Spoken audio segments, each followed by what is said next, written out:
the good points. One of the things that they always talk about is a vaccine passport. I want to make this absolutely clear. It's not a vaccine passport. It's a social credit score system. If you go to China, they're piloting it a few years ago in Shenzhen. So I lived overseas. If you go to Shenzhen, back in 2017, they already had facial recognition cameras there. So if you jaywalked in Shenzhen, they would immediately detect that and send you a notification, and they would deduct money from your what they call WeChat account. They use two main apps, WeChat and Alipay. So you can actually deduct your money directly from your account. This is 4 years ago, so this is not like some sort of conspiracy theory. It's not something that's going to happen 10 years into the future. This happened pre-corona in China.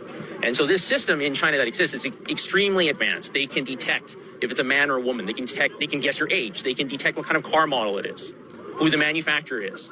This is a sort of technology that we see in all these dystopian sort of films and whatever.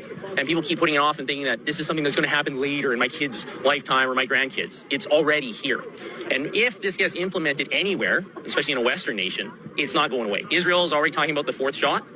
Then they're going to be going to herpes, and they're going to ask if you're gay. They're going to be asking if you ate 3 pizzas this week because it's unhealthy. If you buy certain books from certain countries, your country doesn't like you, will lose points in the social credit score system. So this is already the reality of the world in certain places, and we need to be aware of that if we don't want that or if we do.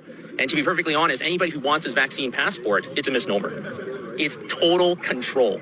Everything you do or don't do will be calculated to the point where if they can detect your GPS signal, if you have a phone on you, they can detect who you're hanging out with. Oh, you're hanging out with somebody that said something bad 9 years ago on Weibo, okay, like a Chinese equivalent to Facebook or something like that, right? Oh, you lose 2 points. Oh, you bought Japanese books, you lose 5 points because you don't like Japan. This is what is going to come here because it's already there. And we're doing that a little bit with contact tracing for COVID, aren't we? So that they can see where you're at and who you're with. The simple reality is that the technology that CSIS has and all these big tech corporations, they already know where you are. It's just that they don't want to shock the system too much and admit that they have it.